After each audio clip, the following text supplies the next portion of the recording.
एवच sir सर्वाणी भूतानी कटुस्थ अक्षर उच्यते। इस लोक में पृथ्वी वाले लोक बोले जाते हैं जो 7 संग ब्रह्मांड इसके अक्षर पुरुष के और 21 ब्रह्मांड सर्व पुरुष के। इससे पहले थोड़ा चित्र दिखाते हैं आपको। अब देखिएगा, ये एक ब्रह्मांड का लघु चित्र है। इसमें क्या व्यवस्था है देखिएगा। ये नीचे के 7 पाताल आदि ये 7 लोक हैं और ये पृथ्वी लोक है। ये शिव जी का लोक, ये ब्रह्मा जी का लोक, ये विष्णु जी का अपनी राजधानियां हैं। ये स्वर्ग लोक और नरक लोक, ये धर्मराय का लोक है। ये एक मान सरोवर है यहाँ पर, और ये है वो ब्रह्मलोक। ये इतना ब्रह्मलोक है। अब जैसे जो ब्रह्मा विष्णु महेश की पूजा करते हैं, इस कॉमन स्वर्ग में जाते हैं, इस स्वर्ग लोक में आ जाते हैं, और ये तो बहुत शीघ्र ही इनका पतन हो जाता है। जो ब्रह्म की साधना सरपुरुष की करते हैं वो यहाँ इस ब्रह्मलोक में पहुंच जाते हैं। इसने यहाँ 3 नकली स्थान बना रखे हैं। महेंद्र का द्वीप, नकली सतलोक, नकली अलकलोक, नकली अगमलोक और नकली अनामी लोक। ये सारा ब्रह्मलोक कहलाता है। इतना ये देखिएगा। और ये स्वयं इसने 3 गुप्त स्थान बना रखे हैं। एक स्थान पर ये स्वयं ब्रह्मा जी का रूप धारण करके रहता है और दुर्गा इसकी पत्नी है, उसको ये शावत्री रूप में रखता है। ये रजोगुण प्रधान क्षेत्र है। ये एक सतोगुण प्रधान क्षेत्र है जिसमें ये स्वयं विष्णु रूप धारण करके रहता है और दुर्गा को लक्ष्मी रूप धारण करा के यहाँ रहता है। जब तक ये इसमें रहते हैं, इनके दोनों के सृष्टि क्रम से जो पुत्र उत्पन्न होता है उसका नाम विष्णु रख देते हैं। वो ऑटोमेटिकली सतोगुण हो जाता है। और जब ये ब्रह्मा के रूप में रहता है रजोगुण प्रधान क्षेत्र में, तो इन दोनों के संयोग से जो पुत्र उत्पन्न होता है उसको इसी स्वरूप का उत्पन्न हो जाता है। वो ऑटोमेटिकली रजगुण युक्त हो जाता है। और यही काल ये सरपुरुष वह तीसरे तमोगुण प्रधान क्षेत्र में रहता है। दुर्गा को पार्वती रूप में रखता है, स्वयं ये इस वेशभूषा में रहता है। इन दोनों के संयोग से जो पुत्र उत्पन्न होता है वो ऑटोमेटिकली स्वाभाविक तमोगुण हो जाता है और उसका नाम ये शिव रख देते हैं। सतोगुण से उत्पन्न पुत्र को विष्णु नाम रख देते हैं और इस एक क्षेत्र में जो उत्पन्न होता है उसको ब्रह्मा नाम रख देते हैं। वो रजोगुण युक्त हो जाता है। तो ये एक ब्रह्मांड है। ऐसा एक ब्रह्मांड है। ऐसे 21 ब्रह्मांड का स्वामी ये काल है, सरपुरुष। ये देखिए, ये काल के 21 ब्रह्मांड, ये सरपुरुष भी कहते हैं इसको। अब जो आपने एक ब्रह्मांड ये देखा था पूरा, ये समझो अब ये एक गेंद सी होगी, गेंद। तो इसने 5 ब्रह्मांडों का एक ग्रुप बना रखा है। ऐसे 4 महाब्रह्मांड बना रखे हैं। इसमें 20 ब्रह्मांडों को रोका हुआ है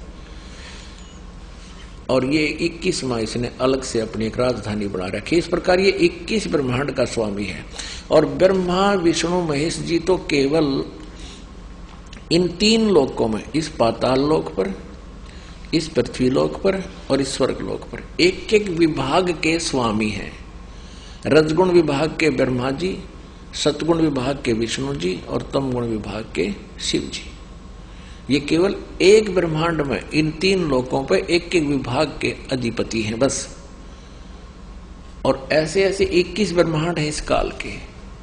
अब ब्रह्मा विष्णु महेश की सतिथि से आप परिचित हो जाओगे। ये पूरी सतिथि आप इससे समझेंगे तीनों भगवानों की। ये देखिएगा, सरपुरुष, अक्षर पुरुष और परम अक्षर पुरुष। ये 21 ब्रह्मांड हैं जो अभी आपने देखे थे। अब ये इस अतिथि में आ गए हैं। ये तो सरपुरुष यानी काल ब्रह्म के हैं 21 ब्रह्मांड, और ये 7 शंख ब्रह्मांड हैं। 7 शंख ब्रह्मांड ये अक्षर पुरुष के या परब्रह्म कहो तो अक्षर पुरुष को, ये वाले ये अलग से ये दिखाई देती है। और ये पूरे असंख्य ब्रह्मांड का कुल मालिक, इन पे भी उन सब पे जो मालिक है वो परम अक्षर ब्रह्म कबीर देव है। ये परम अक्षर ब्रह्म है। ये सब का स्वामी ये परम अक्षर ब्रह्म है। ये पूरा देखें। अब ये 3 भगवान समझ पाओगे, सरपुरुष, अक्षर पुरुष, ये इतनी सीमा अक्षर पुरुष की, ये सरपुरुष की, और ये परम अक्षर पुरुष की, यानी पूर्ण परमात्मा। अपने आत्माओं, ये है ये अध्यात्म ज्ञान और ये है गीता जी का ज्ञान। अभी तक ये दंत कथा सुना रही है हमारे को, इनको कह का नहीं पता गीता जी के ज्ञान का। अब इसमें स्पष्ट क्रिया है कि 15वें अध्याय के 16 और 17 में 3 प्रभु स्पष्ट लिखे। एक सरपुरुष ये 21 ब्रह्मांड का स्वामी है, ये काल है जो गीता बोल रहा है श्री कृष्ण में प्रवेश करके। और अक्षर पुरुष ये परब्रह्म है जो 7 संग ब्रह्मांड का स्वामी है। और तीसरा जो परम अक्षर ब्रह्म है उत्तम पुरुषत्व अन्य परमात्मा इति उदाहरते है। ये देखिएगा श्रीमद् भगवद गीता अध्याय नंबर 15 के श्लोक 16-17। श्रीमद् भगवद गीता अध्याय नंबर 15 का अब श्लोक नंबर ये 16, 15वें अध्याय का 16। दिवौ इमौ पुरुषौ लोके सर च अक्षर एव च सर सर्वाणी भूतानि कटुष्ट अक्षर उच्यते। इन्हीं इस पृथ्वी वाले लोक में 2 परमात्मा सुप्रसिद्ध हैं, एक सरपुरुष और एक अक्षर पुरुष। अक्षर पुरुष तो तना है, सरपुरुष ये संसार रूपी वृक्ष की एक मोटी डार है। दिवौ इमौ पुरुषो लोके सरज अक्षर, इन दोनों सर और अक्षर पुरुष के जो लोक हैं ये 2 भगवान हैं इस लोक में। और इनके और इनके जितने इनके अंतर्गत प्राणी हैं उनके स्थूल शरीर तो नाशवान है, सब प्राणी नाशवान है, जीवात्मा आत्मा सबकी अमर है। यहाँ देखिएगा। अब देखिएगा अध्याय नंबर 15 का हम 16वां श्लोक इन्हीं के अनुवाद सुनाते हैं। इस संसार में नाशवान और अविनाशी भी ये 2 प्रकार के पुरुष हैं, प्रभु हैं, 2 प्रकार स्वामी हैं।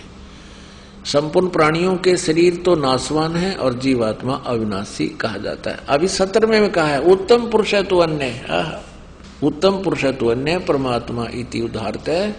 ये लोग तरम आविश्य विभर्ति अवैश्वर है। उत्तम पुरुष यानी श्रेष्ठ परमात्मा सही वास्तविक भगवान तो इन दोनों से, इस सरपुरुष और अक्षर पुरुष से भी कोई अन्य है और है। 15वें का 17वां स्पष्ट कर रहा है। और उसको भगवान कहते हैं, वो परमात्मा कहलाता है। यह लोग तरमावश्य वृत्ति जो तीनों लोगों को प्रवेश करके सबका धारण पोषण करता है, वो अव्यय ईश्वर है, वो अविनाशी परमात्मा है। अब पुण्यात्माओं ये स्पष्ट हो गया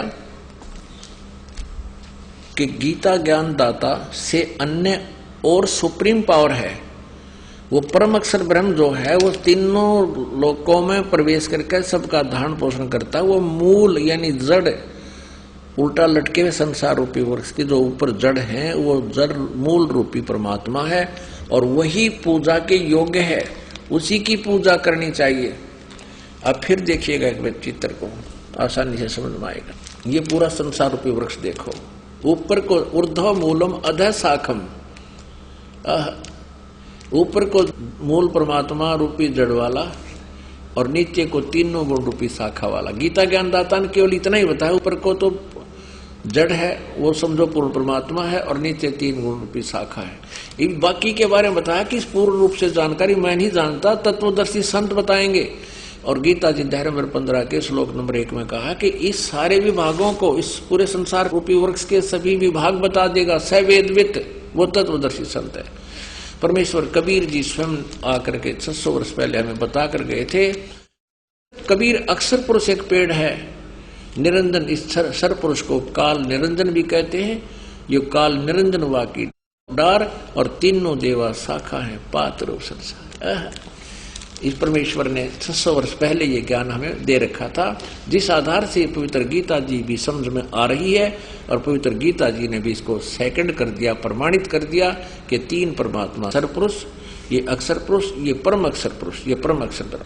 अब पुण्यात्मा प्रसंग चल रहा है कि गीता ज्ञान दाता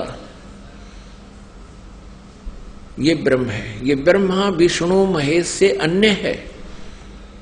गीता ज्ञान श्री कृष्ण नहीं दे रहे, श्री कृष्ण में प्रवेश करके ये ब्रह्म काल दे रहा है और यही विष्णु रूप धारण कर लेता है, ये कभी शिव रूप धारण कर लेता है, कभी ब्रह्मा रूप धारण कर लेता है। और जनता भ्रम में पड़ जाते हैं साधक के ये विष्णु सतोगुण विष्णु भगवान ही पूर्ण परमात्मा है, लेकिन ये होता है काल। अब देखिए विष्णु पुराण में एक और प्रमाण देते हैं, श्री विष्णु पुराण गीता प्रेस गोरखपुर से प्रकाशित।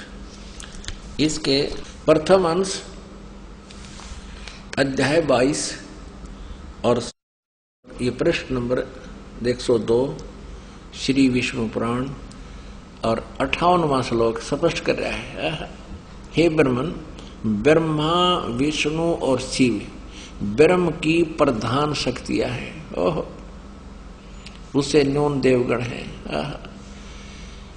यानी ब्रह्मा विष्णु शिव से ब्रह्म अलग है, ये काल है, ब्रह्मा विष्णु महेश का पिता है।